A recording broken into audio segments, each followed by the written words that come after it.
meu nome é Elcio de Pádua, eu sou fundador e CEO da Digievo e hoje eu estou aqui com um mestre e doutor em Controladoria e Contabilidade pela Universidade de São Paulo, Marco Aurélio, que também é professor universitário e pesquisador na área de finanças. Bem-vindo, Marco. Opa, obrigado, Elcio, pelo convite.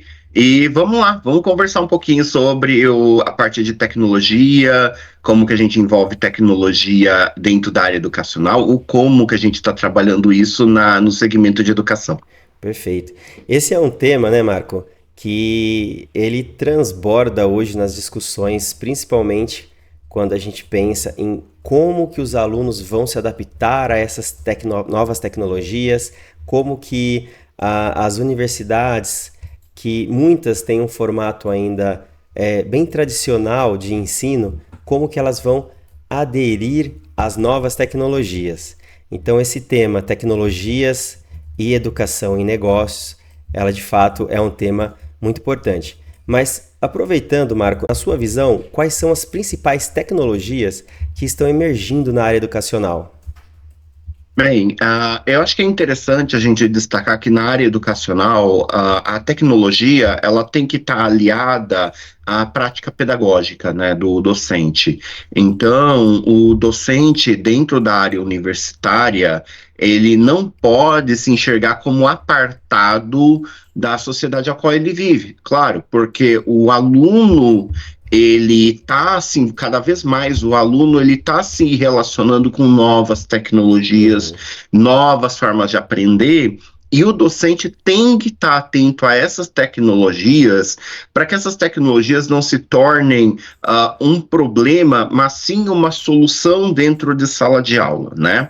Então, do rol de tecnologias que eu tenho observado dentro da área, tanto de pesquisa quanto da área de ensino, a gente está vendo um crescimento muito forte de tecnologias como inteligência artificial, o uso de inteligência artificial para o desenvolvimento tanto discente quanto docente.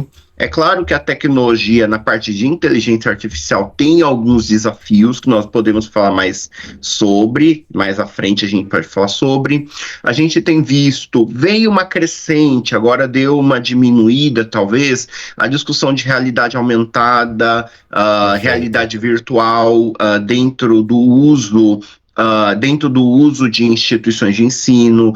E a gente observou, nesse caso é interessante porque teve um crescimento muito grande do uso de realidade aumentada, principalmente no período de pandemia que a gente passou, claro, mas hoje esse uso de realidade aumentada ele foi ajustado para o ensino, principalmente o ensino presencial, e também para criar uma nova experiência no ensino à distância.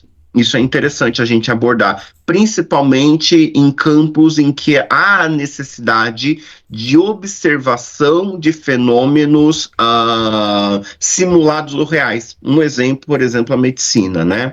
Outro Perfeito. ponto, outra tecnologia que já era muito usada em parte, mas agora está numa crescente muito forte, são tecnologias associadas à construção de modelos preditivos ou de utilização de ferramentas computacionais para a solução de problemas. Ou seja, utilizar modelos de machine learning, utilizar modelos próprios de data science, que são modelos utilizados para desenvolvimento e resolução de problemas, né?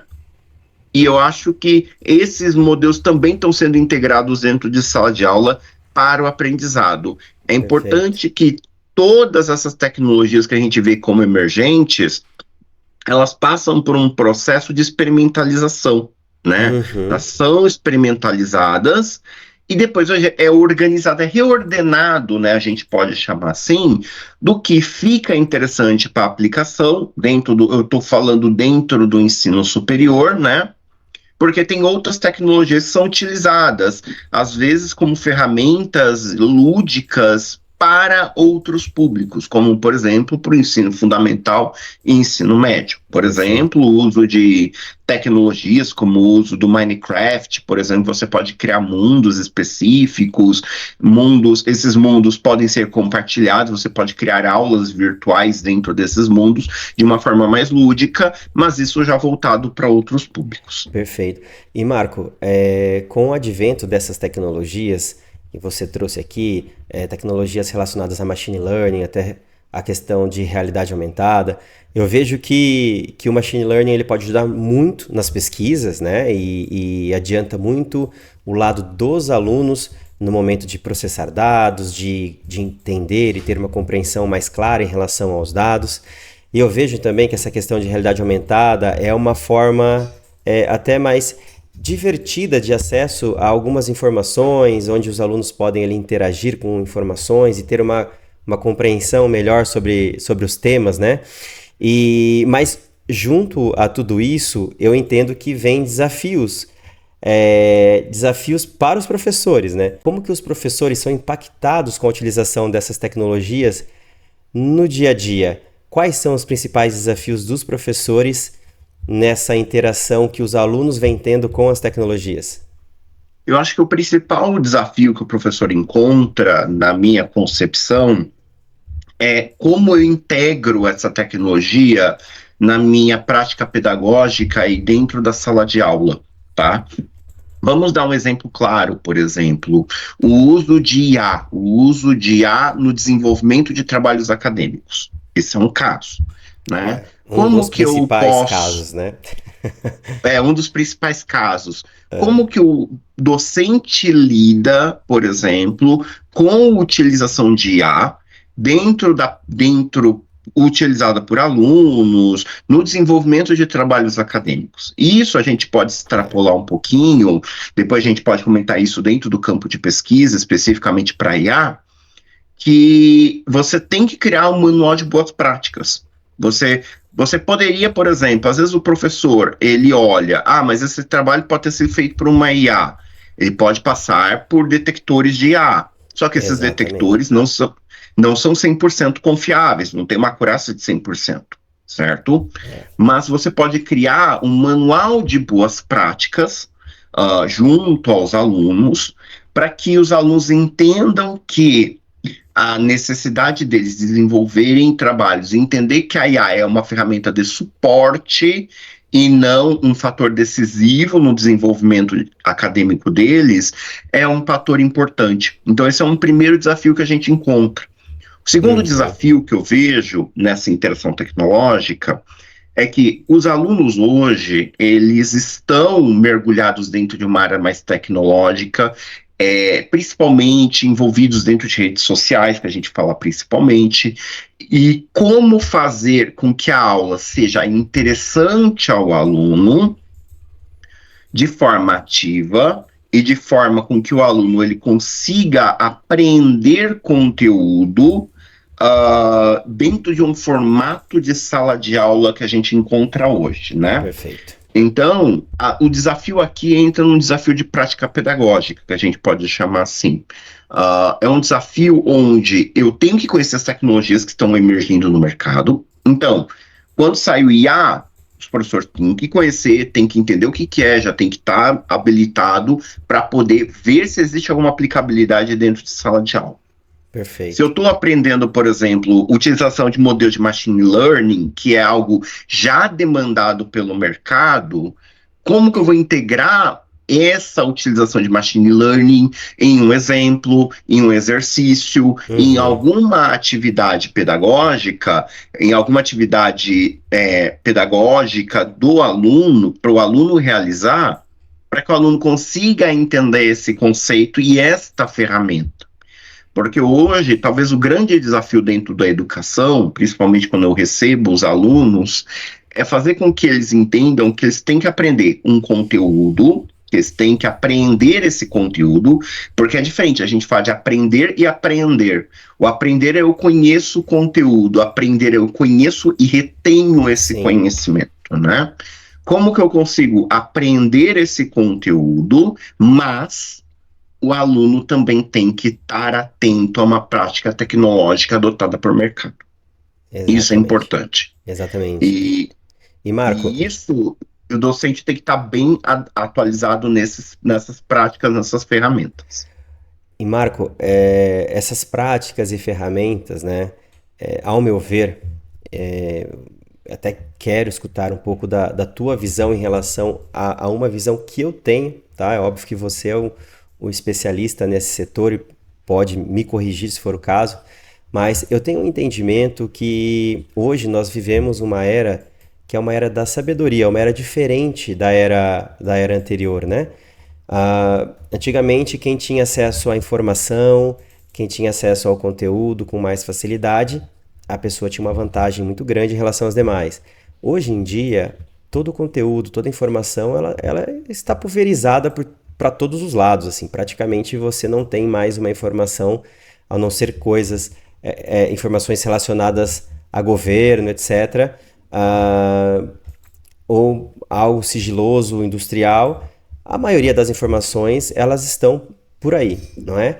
Então, eu não vejo que o grande diferencial ele está nas pessoas conhecerem tudo e terem acesso a toda a informação, e sim terem a sabedoria de como usar esse acesso, de como usar tudo isso. Então, fazendo um gancho aí, eu vejo que está relacionado com a tecnologia. Não é só você entender que a IA generativa ela pode gerar um texto para você, não é? Isso, óbvio que ela pode gerar, porque ela vai pegar aí um conjunto de conteúdo e informações na internet e vai gerar um texto para você. Eu vejo que o grande diferencial para essa geração de hoje e para a geração de amanhã, ela está na sabedoria. Como eu posso utilizar uma ferramenta específica, como eu posso conseguir ter acesso a uma informação e unir tudo isso, unir todo esse conteúdo de uma forma sábia para que eu possa extrair o melhor dele.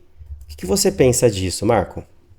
Eu penso assim, meu pensamento está em linha com o que você falou, Elcio, porque é exatamente isso que a gente tem tratado em prática pedagógica, né? Dentro do conceito de integração de tecnologias e integração dentro da prática docente, né, Elcio? Uhum. Hoje, o docente, ele sai um pouco da posição de transmissor de conteúdo, né? De transmissor de conteúdo, mas sim de um facilitador da compreensão daquele conteúdo e da Perfeito. aplicabilidade daquele conteúdo dentro de um campo de aprendizagem. Eu dou um exemplo, por exemplo, quando a gente aborda controladoria, né, vou dar um exemplo com controladoria, quando a gente tem que resolver problemas que envolvem maximização de algum determinado valor Uhum. ou minimização de custo e por aí vai. Nesse caso, o que a gente tenta fazer com que os alunos entendam é o seguinte: olha, a partir daquele conhecimento teórico que você entendeu, você tem que aplicar isso numa situação prática. Tá. Nesta situação prática, você tem que entender, ler o que está sendo solicitado, entender o que você tem de informação e como você vai utilizar uma tecnologia para, a partir da informação que você tem e do problema que você tem que solucionar, você consiga chegar numa resposta que seja uma resposta cientificamente crível, a gente diz assim, né? Que esteja alinhada tanto com a teoria e as boas práticas que já foram definidas, assim como tenha uma solução que seja factível de entendimento e de explicação, né? Eu acho que Perfeito. esse é o ponto. E isso faz com que a prática docente tenha que ser diferente. Você tenha que mudar a prática docente, principalmente quando a gente tange a explicação na área tecnológica, né? Ou seja, quando você vai ter que integrar tecnologia. Ou seja, você vai ter que utilizar que programa você pode utilizar, como você vai utilizar, e deixar os alunos buscarem as informações e construírem o conhecimento a partir dessas informações que eles têm para Uhum. obter um resultado. Perfeito. E isso também ele, ele acaba, né, Marco, tendo aí alguns conflitos em relação à própria geração dos alunos, né, dentro da sala de aula, porque eu vejo esse conflito hoje muito latente dentro do mercado de trabalho, né? E a gente sabe que a geração alfa, aí das crianças nascidas desde 2012, eles devem entrar no mercado de trabalho agora em 2030, né? E é uma geração já completamente diferente da última geração que ingressou no mercado de trabalho, que já foi um choque, né? Que é uma geração que vem aí com uma forma de pensar completamente diferente, tem vários pontos positivos, alguns negativos. E essa geração, que é a geração alfa, eu entendo que é a geração que você encontra hoje na sala. Agora, como que essa geração ela vem se transformando quando a gente pensa em relação a todo esse impacto das novas tecnologias, principalmente da IA generativa, tá? No dia a dia desses alunos. Eles são, basicamente, o que a gente vê dentro de sala de aula, que é a geração que eu tenho pego, são alunos que eles são nativos digitais, podemos dizer assim. Só que, em alguns aspectos, qual que é o ponto central que a gente fala? Eles são nativos digitais, eles aprendem com a prática, contudo, em alguns aspectos, eles ainda não têm uma bagagem de aprendizado frente às ferramentas que são necessárias, que eles precisam aprender. Por Uhum. exemplo, quando a gente fala de uma IA generativa, eu consigo colocar qualquer coisa, pedir, por exemplo, para um chat GPT, ele me responde o que eu coloquei a pergunta lá. Só que será que a resposta que ele me deu é o que eu realmente quero que seja respondido? Uhum. É o que eu estou necessitando? Então, às vezes falta para essa geração, e é o que a gente vem trabalhando dentro da área de ensino superior, eles aprenderem a fazer as perguntas corretas, de forma correta, para que ele obtenha o melhor Aham. resultado de uma ferramenta de IA. É Uhum. isso que a gente É a coloca. tal da Porque sabedoria, né, Marco? isso, De ter a voltamos à história da sabedoria na sabedoria. utilização das ferramentas e do conteúdo, né? Exatamente. E é interessante um fenômeno que acontece, essa geração que a gente está vendo, ela é uma geração nativa digital, só que ela é uma geração nativa digital até o primeiro momento, ela é nativa digital de ferramentas que não são necessariamente as ferramentas que são utilizadas no mercado de trabalho. Sim, Uhum. algumas ferramentas específicas de mercado de trabalho, falo isso usando aspectos de negócio, por exemplo, um Excel, do exemplo de Excel. Planilhas eletrônicas, de uma forma geral, né?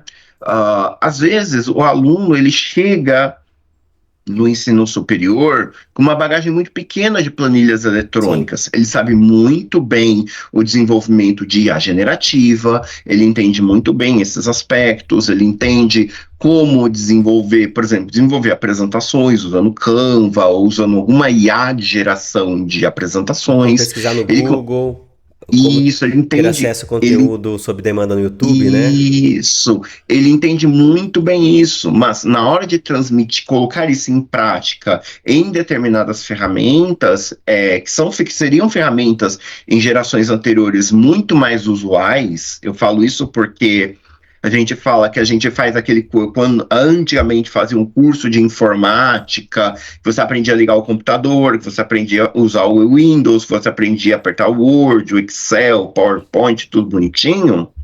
Hoje, às vezes essas demandas mais antigamente a gente interpretava como básicas, elas voltam a ser necessárias. Talvez Uhum. voltam a gente resgatar essas ferramentais mais básicos para esses alunos. Porque eu Uhum. estou num nível um pouco mais avançado, sem mexer com o IA, eu sei fazer uma conversão, eu sei trabalhar, eu sei perguntar, mas eu não sei usar uma ferramenta mais básica. E isso a Uhum. gente tem visto nessa geração. Talvez a próxima geração que a gente encontre, talvez o desafio dela, que eu enxergue, não mais um desafio em termos da interação com a tecnologia, porque vai ter uma interação muito maior, vai estar muito bem mais trabalhado, é muito mais prático o desenvolvimento de tecnologia, principalmente com o salto que as IAs estão dando e com a capacidade computacional que a gente está ganhando a cada a cada rodada de construção na área de hardware, principalmente na área de hardware, né? Perfeito.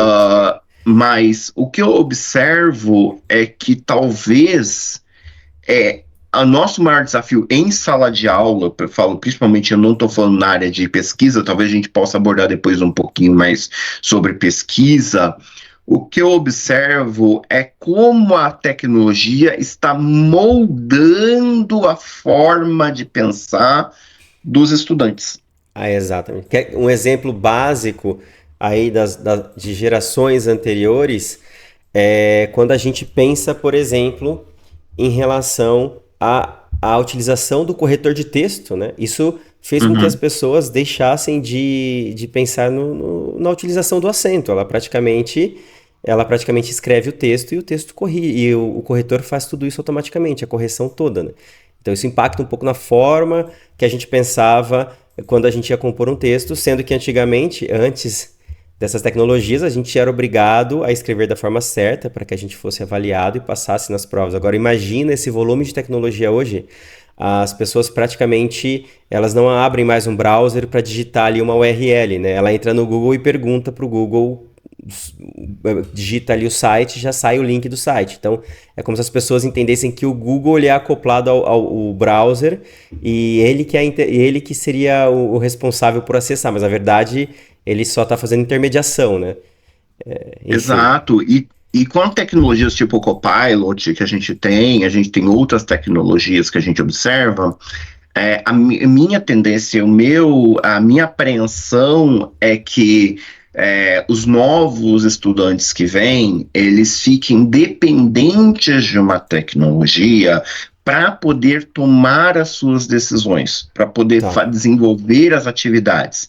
E não entender que a tecnologia ela é uma extensão do seu processo de raciocínio e de tomada de decisão. Ele é uma É, extensão e não o fator dominante. claro. E esse parâmetro é o que a gente vai tentar trabalhar agora, principalmente, eu falo, para as próximas gerações, é o grande desafio docente. É você fazer com que o aluno ele saia um pouco, você tire ele um pouco do conceito tecnológico, para que ele entenda e consiga construir raciocínios, aprendizados, aprender conhecimento e ressignificar tecnologia na sua prática de vida e prática profissional. Perfeito. E você entende que esses alunos, eles de fato, eles são adeptos, eles recebem bem essas novas formas de ensino que através dessas novas tecnologias?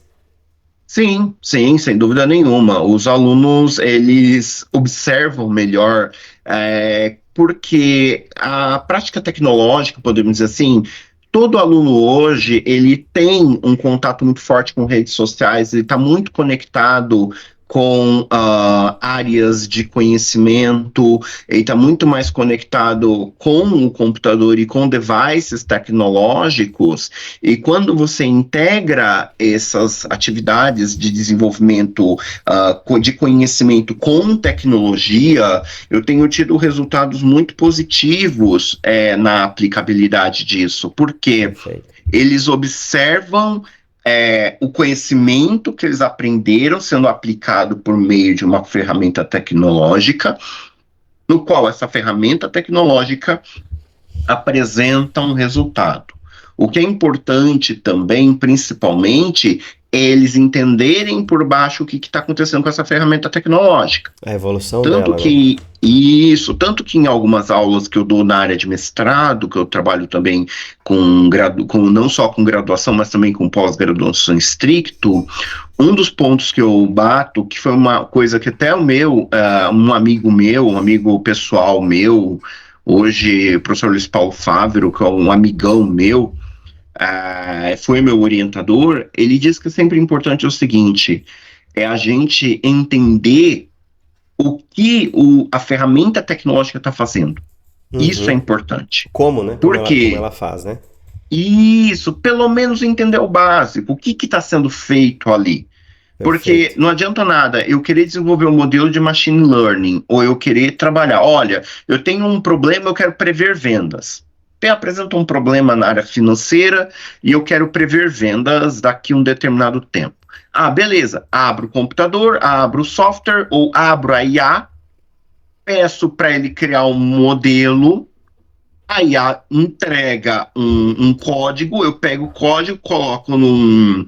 Eu posso pôr, por exemplo, num pacote Python, ou às vezes a IA já está até integrada no Python, que isso está Uhum. acontecendo muito. Muitos softwares na área de desenvolvimento de machine learning já estão integrando uma IA dentro para poder trabalhar, ou a IA já é integrada e já me dá um resultado. Só Tá. que a partir do momento que eu tenho resultado, eu não tenho erudição para verificar se aquele resultado está correto ou se aquilo está sendo feito da forma certa. Então, aprender essa erudição em conjunto com a ferramenta ao mesmo tempo é algo que o aluno gosta e ele consegue enxergar exatamente, olha, isso cria isso que me dá este resultado, esse resultado aplicado a um caso real é esse aqui.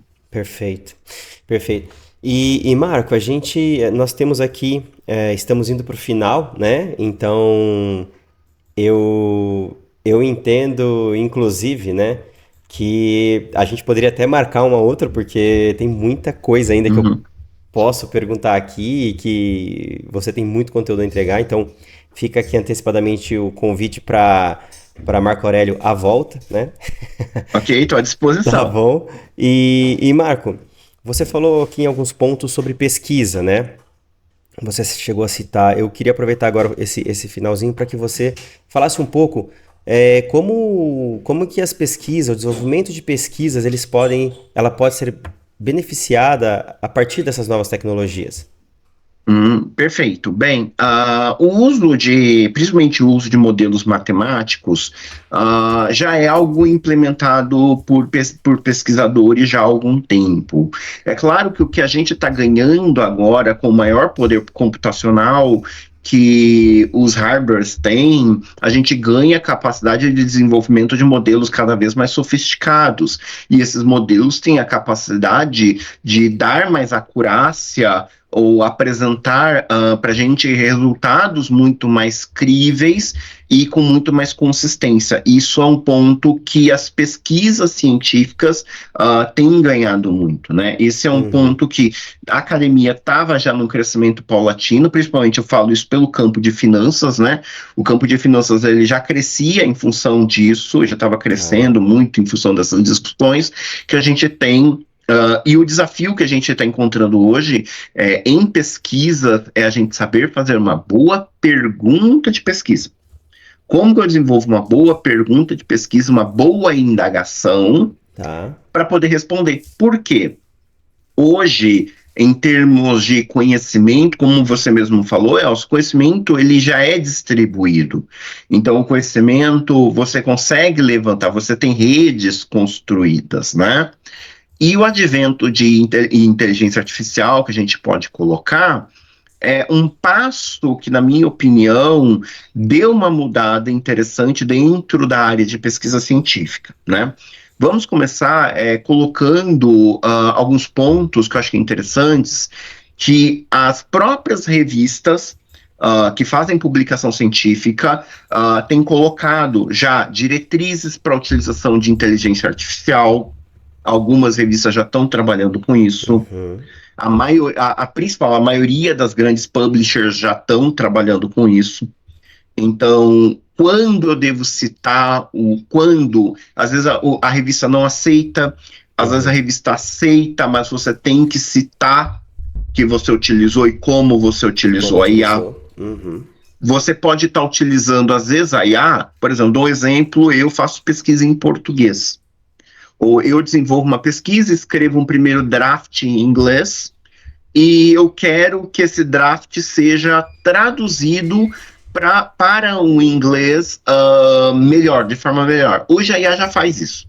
Uhum. Se você colocar e solicitar, você pode escrever um artigo em português e colocar para uma IA a IA, ela vai reescrever o texto, e é claro, você tem que fazer uma revisão desse texto, ver se está bem, se está coerente, dentro do que você pretende falar, né? E essa IA corrige isso para você. Isso, algumas não, ó, pelo menos as que eu já vi, já tem diretrizes para trabalho desse tipo. É algo novo que vem gerando, porque facilita o trabalho do autor, do Perfeito. pesquisador, para a divulgação do seu trabalho científico, e também, em outros aspectos, a própria IA ajuda mais como um copiloto, podemos chamar, talvez copilot, né? No desenvolvimento de estratégias de pesquisa para tomada de decisão. Às Perfeito. vezes eu estou desenvolvendo alguma pesquisa que eu estou com dúvida, às vezes, de um código, desenvolvendo Python, eu posso perguntar para a IA, ver qual que seria a melhor solução para os meus dados. Ela pode apresentar uma solução para mim. Perfeito. E Marco, só uma última pergunta aqui. Como que você enxerga que será o processo de ensino daqui 10 anos? Bem, daqui 10 anos, eu acho que o que a gente tem enquanto ensino na área de gestão, ensino na área de administração, ciências contábeis, talvez o que a gente vai encontrar é uma prática pedagógica diferente, Tá. principalmente aliada nas escolas de ponta. As escolas de ponta já estão fazendo mudanças em termos pedagógicos, em termos de como o aluno deve aprender. E eu enxergo que o aprendizado ele vai demandar cada vez mais uma ação ativa do aluno.